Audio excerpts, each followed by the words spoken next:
Welcome to our channel. Voter helpline app ద్వారా మన యొక్క ఓటర్ ఐడి నెంబరు ఏ విధంగా తెలుసుకోవాలి, అలాగే మన యొక్క ఓటర్ ఐడి నెంబర్ ఉంటే ఓటర్ ఐడి కార్డ్ ఏ విధంగా డౌన్లోడ్ చేసుకోవాలనేది ఈ వీడియోలో మీకు ఎక్స్ప్లెయిన్ చేస్తానండి. సో ఇది మనకి ప్లే స్టోర్లో అవైలబుల్గా ఉంది. సో ఎలా లాగిన్ అవ్వాలని చెప్పేసి ఈ వీడియోలో మీకు ఎక్స్ప్లెయిన్ చేస్తాను. సో ఫస్ట్ ఆఫ్ ఆల్ మీరు లాగిన్ అవ్వాలంటే మీ యొక్క మొబైల్ నెంబర్ ద్వారా మీరు లాగిన్ చేసుకోవాలి. సో ఇక్కడ మనకి లాగిన్ అయినాక ఈ విధంగా అయితే రావడం జరుగుతుంది. సో మన యొక్క ఓటర్ ఐడి నెంబర్ లేకుంటే మన యొక్క మొబైల్ నెంబర్ ద్వారా కూడా తెలుసుకోవచ్చండి. ఇక్కడ నేమ్ ఈజ్ ఎలక్ట్రల్ రోల్ అని చెప్పేసి కదా, ఈ ఆప్షన్ ద్వారా తెలుసుకోవచ్చు. ఒకవేళ మీ దగ్గర మీకు సంబంధించిన ఓటర్ ఐడి నెంబర్ ఉంటే ఇక్కడ డౌన్లోడ్ ఎఫెక్ట్ నెంబర్ అని చెప్పేసి ఆప్షన్ ద్వారా మనం తెలుసుకోవచ్చు. ఇప్పుడు ప్రజెంట్గా ఎలా లాగిన్ అవ్వాలని చెప్పేసి ఇప్పుడు యూజ్ చేస్తాను.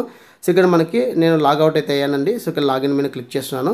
సో లాగిన్ మీద క్లిక్ చేసిన వెంటనే ఇక్కడ మన యొక్క మొబైల్ నెంబర్ అడుగుతుంది. సో మొబైల్ నెంబర్ అనేది ఎంటర్ చేయాలి. అలాగే మీరు పాస్వర్డ్ అనేది సెట్ చేసుకుంటారు కదా, ఆ పాస్వర్డ్ అనేది సెట్ చేసుకోవాలి. ఇన్ కేస్ కొత్తగా ఉన్న వాళ్ళైతే న్యూ యూజర్స్ అని చెప్పేసి ఇక్కడ ఆప్షన్ ఉంది కదా, సో న్యూ యూజర్స్ అని చెప్పేసి క్లిక్ చేసి వారి యొక్క డీటెయిల్స్ మొత్తం ఎంటర్ చేసి మీరు లాగిన్ అయితే అవ్వచ్చండి. సో ఇక్కడ ప్రజెంట్గా కొత్త వాళ్ళు ఎవరైనా ఉంటే ఇక్కడ న్యూ యూజర్స్ అని క్లిక్ చేసిన వెంటనే ఇక్కడ మొబైల్ నెంబర్ అడుగుతుంది. సెండ్ ఓటీపీని క్లిక్ చేసిన వెంటనే మొబైల్ నెంబర్కి ఓటీపీ వస్తుంది. ఆ ఓటీపీ ద్వారా మనం రిజిస్టర్ చేసుకోవచ్చు అనమాట. సో ప్రజెంట్గా నేను ఆల్రెడీ లాగిన్ అయ్యాను కాబట్టి సో ఇక్కడ నేను మొబైల్ నెంబర్ అయితే ఎంటర్ చేస్తున్నాను. సో నేను ఆల్రెడీ లాగిన్ అయినా కాబట్టి mobile number and password enter చేసి సెండ్ ఓటీపీని క్లిక్ చేస్తున్నాను. సెండ్ ఓటీపీని క్లిక్ చేసిన వెంటనే ఏదైతే మనం పాస్వర్డ్ అలాగే మొబైల్ నెంబర్ రిజిస్ట్రేషన్ చేసుకున్నాం కదా, ఆ రిజిస్ట్రేషన్ చేసుకున్నటువంటి నెంబర్కి ఒక ఓటీపీ అయితే వస్తుంది. సో ఇక్కడ మనకి ఓటీపీ అయితే రావడం జరిగిందండి. సో ఓటీపీ అనేది ఇక్కడ మనం ఎంటర్ చేద్దాం. సో ఓకేనా, ఓటీపీ అయితే రావడం జరిగింది. ఆ ఓటీపీ అనేది ఇక్కడ ఎంటర్ చేద్దాం. సో నేను ఓటీపీ నెంబర్ అయితే ఎంటర్ చేయడం జరిగింది. సో ఇక్కడ లాగిన్ నౌ అన్న ఆప్షన్ ఉంది కదా, సో లాగిన్ నౌ మీద క్లిక్ చేస్తున్నాను. సో లాగిన్ సక్సెస్ఫుల్ అని చెప్పేసి రావడం ఉంది. సో ఇక్కడ నుంచి మనము మన యొక్క ఓటర్ ఐడి నెంబర్ ద్వారా సో మన యొక్క ఓటర్ ఐడి కార్డ్ అని డౌన్లోడ్ చేసుకోవచ్చు. ఇన్ కేసు మీ కాడ ఓటర్ ఐడి నెంబర్ లేకపోతే కన్నా సో మీరు ఓటర్ ఐడి నెంబర్ కూడా తెలుసుకోవచ్చు, ఎటువంటి ప్రాబ్లం లేదు. సో ఇక్కడ మనకి నేమ్ ఇన్ ఎలక్ట్రల్ రోల్ అని చెప్పేసి ఆప్షన్ ఉంది కదా, సో ఆప్షన్ మీద ట్యాప్ చేసిన వెంటనే ఇక్కడ మనకి 4 ఆప్షన్స్ వస్తాయండి. సో మొబైల్ సెర్చ్ ద్వారా కానీ, అలాగే సెర్చ్ బై క్యూఆర్ కోడ్ ద్వారా కానీ, మన యొక్క నేమ్ ద్వారా కానీ, మన యొక్క ఎఫెక్ట్ నెంబర్ ద్వారా కానీ తెలుసుకోవచ్చు. సో మొబైల్ నెంబర్ ద్వారా తెలుసుకుంటే ఖచ్చితంగా మీ యొక్క ఓటర్ ఐడి కార్డుకి మొబైల్ నెంబర్ లింక్ అయ్యి ఉండాలి. సో ఇక్కడ మన స్టేటస్ సెలెక్ట్ చేసుకొని సో ఇక్కడ మనకి మొబైల్ నెంబర్ అయితే ఎంటర్ చేయాల్సి ఉంటుంది. సో మొబైల్ నెంబర్ ఎంటర్ చేసి సెండ్ ఓటీపీని క్లిక్ చేసిన వెంటనే మనకి ఏదైతే మన యొక్క ఓటర్ కార్డుకి మొబైల్ నెంబర్ లింక్ ఉందో ఆ మొబైల్ నెంబర్ ఏదైతే మనం ఎంటర్ చేసామో ఆ యొక్క మొబైల్ నెంబర్కి ఒక ఓటీపీ అయితే వస్తుంది.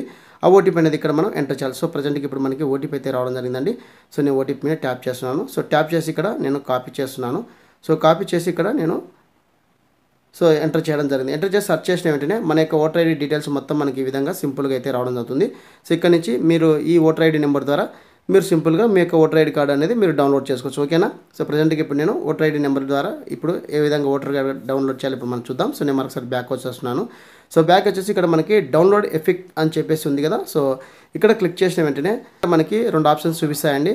So do you have a voter ID reference ID number. So మీ దగ్గర కొత్తగా అప్లై చేసిన వాళ్ళదైతే ఎవరైతే ఓటర్ ఐడి కార్డుకి రీసెంట్గా అప్లై చేసినారో వాళ్ళకి ఓటర్ ఐడి కార్డు ఇంకా రాకుంటే కన్నా వాళ్ళు వారి యొక్క రెఫరెన్స్ ఐడి నెంబర్ ద్వారా కూడా మనం ఓటర్ ఐడి నెంబర్ అని డౌన్లోడ్ చేసుకోవచ్చు అండి. ఇక్కడ 2 ఆప్షన్స్ ఇచ్చారు కదా, so voter ID number you have a voter ID number అంటే ఎఫెక్ట్ నెంబర్ ఉంటే కన్నా ఎఫెక్ట్ నెంబర్ ద్వారా డౌన్లోడ్ చేసుకోవచ్చు. ఇన్ కేసు కొత్తగా అప్లై చేసిన వాళ్ళు ఎవరైనా ఉంటే కన్నా వారి దగ్గర రెఫరెన్స్ ఐడి నెంబర్ ఏది ఉంటుంది ఆ రెఫరెన్స్ ఐడి నెంబర్ ద్వారా ఈ కింద 2 ఆప్షన్ ద్వారా you have A from reference ID number ద్వారా మనం క్లిక్ చేసి మీ యొక్క ఓటర్ కార్డు అనేది పొందొచ్చు అండి. సో సింపుల్గా ఈ ఓటర్ హెల్ప్ లైన్లో ఈ ఆప్షన్ తీసుకురావడం ఉంది. ఇదైతే మంచి విషయం నేను చెప్పుకోవచ్చు. సో నాకు ఓటర్ ఐడి నెంబర్ ఉంది కాబట్టి you have a voter ID number అని చెప్పేసి ఎఫెక్ట్ నెంబర్ అని చెప్పి ఫస్ట్ ఆప్షన్ సెలెక్ట్ చేస్తున్నాను.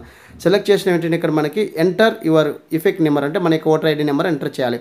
ఎంటర్ చేసి ఇక్కడ మన స్టేట్ అనేది సెలెక్ట్ చేసుకోవాలి. ఇప్పుడు నేను ఎఫెక్ట్ నెంబర్ అనేది ఎంటర్ చేస్తున్నాను అండి. మన యొక్క ఎఫెక్ట్ నెంబర్ అయితే ఎంటర్ చేయడం అంటే మన యొక్క ఓటర్ నెంబర్ ఎంటర్ చేసి ఇక్కడ మన యొక్క స్టేటస్ సెలెక్ట్ చేసుకొని ఫస్ట్ డీటెయిల్స్ మీద క్లిక్ చేసిన వెంటనే మన డీటెయిల్స్ ఈ విధంగా అయితే రావడం జరుగుతుంది. సో మన యొక్క పేరు, మన యొక్క ఫాదర్ పేరు, మొబైల్ నెంబరు, అసెంబ్లీ అని మొత్తం రావడం. ఇక్కడ ప్రొసీడ్ అనే ఆప్షన్ కదా, సో ప్రొసీడ్ మీద క్లిక్ చేసిన వెంటనే ఇక్కడ మరొకసారి మనకి ఓటర్ ఐడికి ఏదైతే లింక్ అయిందో ఆ ఓటర్ ఐడికి లింక్ అయినటువంటి మొబైల్ నెంబర్కి ఒక ఓటీపీ అయితే వస్తుందండి. సో ఓటీపీ అయితే రావడం జరిగింది. సో ఇక్కడ మీకు చూపిస్తున్నాను. సో ఓటీపీ రావడం జరిగింది. సో ఓటీపీ అనేది నేను కాపీ చేస్తున్నాను. సో కాపీ చేసి సో ఇక్కడ నేను మరొకసారి అయితే ఓటీపీ నెంబర్ అనేది ఇక్కడ ఎంటర్ చేస్తున్నాను అండి. సో ఓటీపీ నెంబర్ ఎంటర్ చేసి వెరిఫైడ్ డౌన్లోడ్ ఎఫెక్ట్ నెంబర్ అని చెప్పేసి ఉంది కదా, సో ఇక్కడ డౌన్లోడ్ మీద క్లిక్ చేసిన వెంటనే మన యొక్క ఓటర్ కార్డు సింపుల్గా ఈ విధంగా అయితే మనకి డౌన్లోడ్ అవ్వడం జరుగుతుంది. సో మన యొక్క ఓటర్ కార్డు అనేది మన యొక్క ఓటర్ హెల్ప్ లైన్ నెంబర్ ద్వారా మన యొక్క ఓటర్ హెల్ప్ లైన్ యాప్ ద్వారా మనం ఈ విధంగా సింపుల్గా డౌన్లోడ్ చేసుకోవచ్చు అండి. సో ఇక్కడ మనకి షేర్ అనే బటన్ ఉంది కదా, సో ఇక్కడ క్లిక్ చేసిన వెంటనే ఇక్కడ డౌన్లోడ్ అనే ఆప్షన్ ఉంది కదా, సో ఈ డౌన్లోడ్ ఆప్షన్ మీద క్లిక్ చేసిన వెంటనే మనకి డౌన్లోడ్ అనేది అవ్వడం జరుగుతుంది. సో సింపుల్గా ఈ విధంగా మీకు సంబంధించి మీ యొక్క ఓటర్ ఐడి నెంబర్ కానీ ఒకవేళ తెలియకుంటే, ఒకవేళ మీ యొక్క ఓటర్ ఐడి కార్డు ఒకవేళ లేకుంటే ఈ విధంగా అయితే మీరు డౌన్లోడ్ చేసుకోండి. సో ఇది ఫ్రెండ్స్, వీడియో లైక్ చేయండి, షేర్ చేయండి, సబ్స్క్రైబ్ చేసుకొని మర్చిపోకండి. Thank you for watching. Thank you so much. జై హింద్.